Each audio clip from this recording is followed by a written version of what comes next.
عزیز، چون هر وقت در وقت ساعتی معین منظور شماست برنامه نوبتی دو یک با اشتراک دانایکان در گیرندگان کودکستانی رقمی 4 اسماعیل سامونی. بینندگان عزیز باید گفت که اشتراکچیان برنامه امروزه ما خیلی زیرک و کنجکاو هستند و هر یکی آنها به طاقتانه آغاز برنامه را انتظار است. پس بیاید اول با آنها شناس میشویم و پس از آن شرط اولی برنامه را آغاز میکنیم. عمر 7 ساله است و امسال به مکتب می رود. پسرک چاقونو تیز ذهن است. در گروه فعال بوده می خواهد در آینده آموزگار شود. سمیه دخترک آرام و شیرین سخن است. گوش کردن افسانه را دوست می دارد. در گروه خیلی فعال بوده می خواهد در آینده دکتر شود. مسلم نیز 7 سال دارد. جمع و طرح عددها را دوست می دارد. شعرهای زیادی را نیز ازبر کرده است. او آرزو دارد در آینده اقتصادچی شود.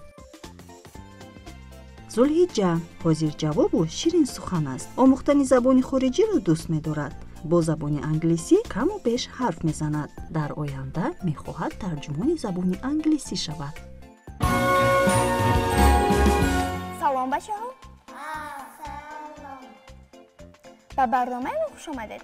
خوب بچه ها، برنامه دونویک از 3 شرط عبارت است و در هر شرط من به شما 4 سوالی پیشنهاد میکنم. سوال ها باشد از ماتماتیکا، فیلم های تصویری، افسانه ها و عالم نباتات و حیوانات ترتیب داده شدند. به شما فهم است؟ پس با دقت باشید. سوال اول شرط یکمی برنامه را میخونم. سوال چین است: یخماس 1 سومانی ارزش دارد. نرخ قوچه قند باشد 2 سومانی است. برای خریدن 2 یخماس و 1 قوچه قند به ما چند سومانی در کار می شود؟ کسی که جواب می دهد؟ مرحمت. برای خریدن 2 یخماس و 1 قوچه قند به ما 4 سومانی در کار می شود. خب مجان، شما گفتید که چه خیلی فهمیدید که به ما 4 سومانی در کار می شود؟ 1 جمع 1 2 می شود. 2 جمع 2 4. یعنی برای خریدن 2 یخماس و 1 قوچه قند به ما 4 سومانی در کار می شود؟ بله. یخماس چند سومان بود؟ یخماس 1 سومانی. اگر ما 2 تا یخماس خریم چند سومان می شود؟ 2 سومان. نرخ قوچه قند باشد چند سومان بود؟ 2. یعنی 2 جمع 2 چند می شود؟ 4. آفرین مرجان، جواب شما کاملا درست است. خوب سوالی که قرار میخونم با دقت باشید. سوال چین است: در درخت 9 دانه انار بود. شمال وزید و 2 دانه آن به زمین افتاد. در درخت چند دانه انار باقی میماند؟ مرحمت مسلم. در درخت 7 دانه انار ماند. خوب مسلم، شما گفتید که اول در درخت چند تا انار بود؟ نه. بعد شمال میشود چند تاش میغلطد؟ 2. اگر ما 2 را از 9 ترک کنیم چند میشود؟ 7. یعنی در درخت چند تا انار مونده بود؟ 7. آفرین مسلم، جواب شما کاملا درست است. با جواب شما را قبول میکنیم. خوب میگذاریم به سوال دیگر. سوال چنین است: در طبقچه 4 دانه سیب بود. یک تاش را به 4 قسم تقسیم کرده باز به طبقچه گذاشتیم.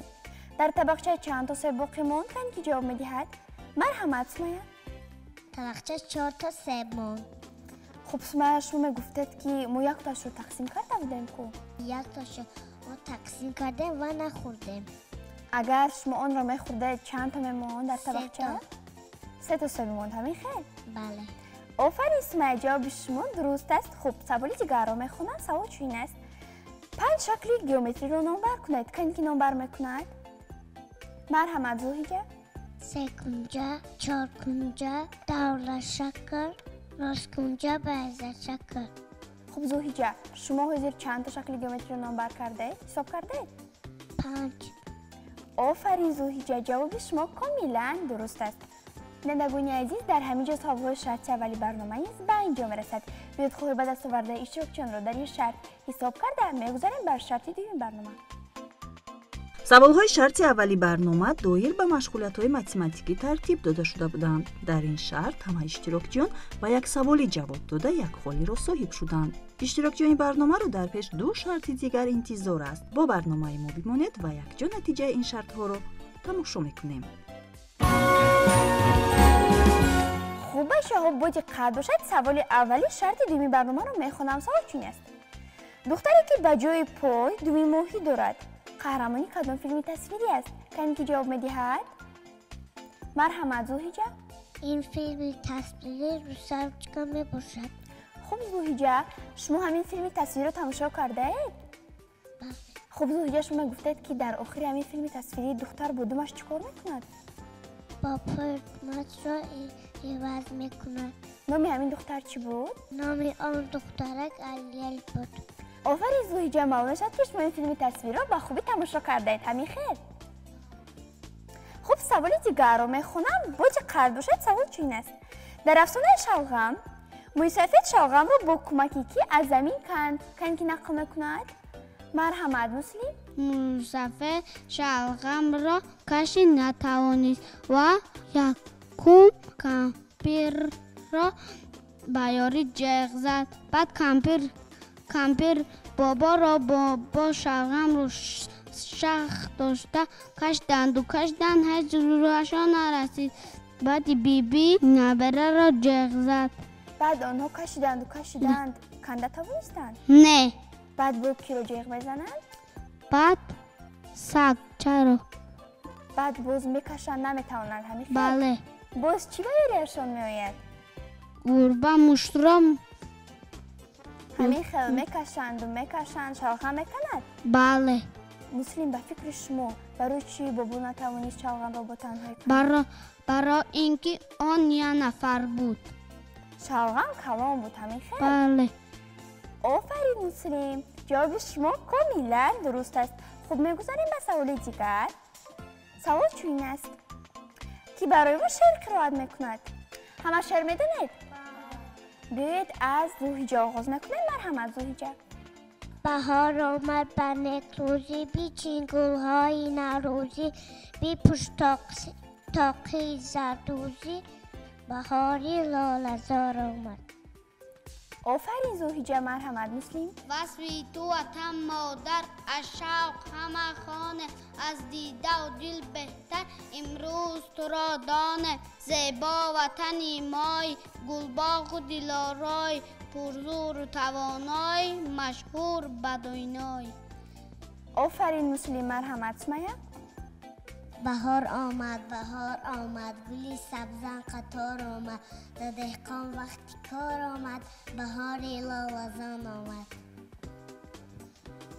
صلح و وحدت جاودان آید همه، به دیار تاجیکان آید همه، وارث اسماعیل سامانیه این حقیقت به زبان آید همه. کلبه تاریکی ما روشن سرا، فیض و احسان آچ جان آید همه.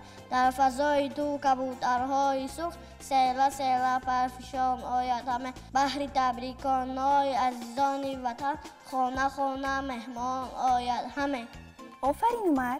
خوب جوابی که قرار باشد سوالی چهارم شرط این برنامه رو میخونم. سوال چین است.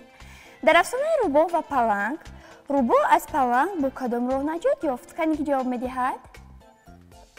مرحمت عمر. روباه و پلنگ گفت که شما مثل پدرتان جهول هستید. پدر شما توانست که از این جری بپرد. فکر میکنه که شما میتوانید. با پلنگ به سخنهای روباه باور کرد، از جری پرید و هلاک شد. حلقه روباه از پلنگ خلاص شد. از اینجا معلوم می شود که روباه زیرک بوده است. همین خیر؟ بله. و به فکر شما پلنگ کار خوب کرد که از جری پرید. این چی نشان میدهد که پلنگ چی بوده است؟ پلنگ نادان بوده. آفرین عمر جان، جواب شما کاملا درست است. بینندگان عزیز، در همه سوال‌های شرطی دومی برنامه نیز به انجام رسید. بیاید خود به دستاوردهای اشتراکچیان را در این شرط حساب کرده میگذاریم به شرط سومی برنامه. سوال‌های شرط دومی برنامه دایر به افسانه و فیلم‌های تصویری ترتیب داده شده بودند. در این شرط سمیه یک خال، دیگران باشند دو خالی را صاحب شدند. با ما بمانید و نتیجه شرط سوم را یک جا تماشا می‌کنیم. خوب بچه‌ها، بودی قرار باشد سوال اولی شرط سومی برنامه رو میخونم. سوال چین است. کدام حشرات پیش از کلان شدن 3 مرازی به تولد میشود؟ مرحمت سمیه. این حشرات شب پرنگ می باشد. خب سمیه، و شما کی گفت که шапарак пеш аз калон шудан 3 маротиба таваллуд мешавад? дар боғча моро муаллимамон гуфтанд. яъне муаллиматон гуфтанд ки шапарак пеш аз калон шудан 3 маротиба таваллуд мешавад? бале. офарин Сумайя, ҷавоби шумо комилан дуруст аст. хуб, мегузорем ба саволи дигар. кадом ҳайвони зериобӣ пойҳои зиёд дорад? кан ки ҷавоб медиҳад? марҳамат Зуҳиҷа. این حیوان 8 پا است. хуб, Зуҳиҷа мегуфтед ки 8 по дар куҷо зиндагӣ мекунад? дар хушкӣ зиндагӣ мекунад ё дар об? در آب. вай дар ҳақиқат 8 по дорад? بله. шумо ягон бор расми 8 поро дидаед? بله. баъд пойҳоашро ҳисоб кардед? بله. чанд по доштааст? 6. 6 то ё 8 то? офарин Зуҳиҷа, ҷавоби шумо комилан дуруст аст. хуб, саволи дигарро мехонам. савол чунин аст. кадом дарахт танаи сафед дорад? кани ки ҷавоб медиҳад? марҳамат Муслим. این درخت سفیدار است، تنه‌اش سفید است و درخت آرایشی است.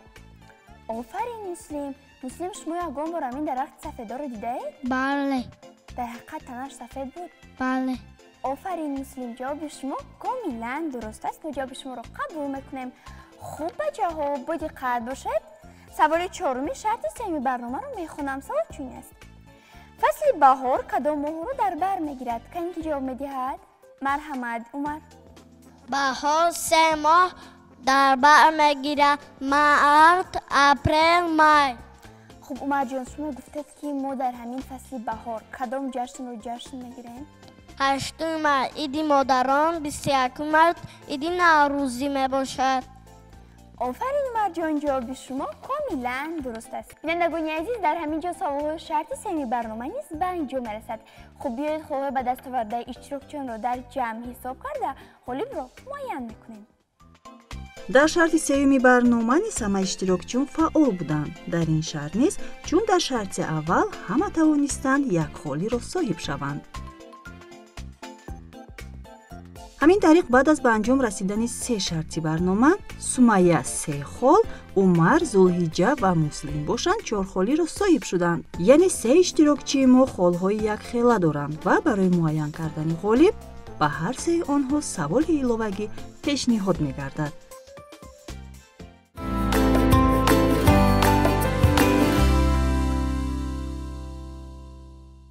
хуб, чӣ тавре ки шумо шоҳид будед, бинандагони азиз, дар ин ҷо Зулҳиҷа, Муслим ва Умар холҳо якхела доранд. пас барои муайян кардани ғолиб ман ба онҳо саволи иловагӣ медиҳам. хуб, Зулҳиҷа, Умар, Муслим, бо диққат бошед. касе ки аввалин шуда даст мебардорад ва ба саволи ман ҷавоби дуруст мегардонад, ғолиби барномаи имрӯзаи мо мешавад. хуб, савол чунин аст. қаҳрамонони Тоҷикистонро номбар кунед. марҳамат Муслим. صدیردین عینی، باباجان غفور، امامعلی رحمان، میرزا ترسونزاده، نصرت‌الله محسون، شیرینشاه شاه تیمور. бале, бинандагони азиз, тавре ки шумо шоҳид будед, Муслим ба саволи иловагии ман комилан ҷавоби дуруст доданд. пас ғолиби барномаи имрӯзаи мо Муслим мешавад. биёед ба хотири Муслим як қарсак мезанем.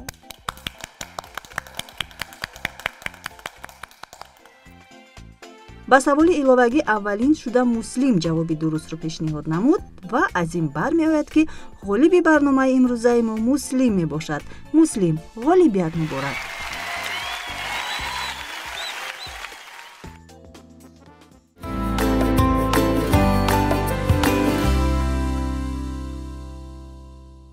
ғолибият муборак бошад. رحمت. шумо ба ҳамсолатон ва тамошобинони телевизиони Баҳористон ягон гуфтанӣ доред? بله. марҳамат. من به آنها میگویم که با گپ مادر و پدرشان گوش کنند، شعر از یاد کنند، سرودا بخوانند، به آزمون‌ها اشتراک کرده مثل من غالب شوند. офарин Муслим. бинандагони азиз, дар ҳамин ҷо барномаи навбатии Донояк ба инҷо мерасад. ёдовар мешавем ки иштирокчиёни барномаи имрӯзаи мо буданд тарбиятгирандагони кӯдакистони рақами 4 ноҳияи Исмоили Сомонӣ. шумо низ, бинандагони азиз, бештар хонед, бештар омӯзед ва Донояк шавед. то барномаҳои дигар саломату сарбаланд бошед.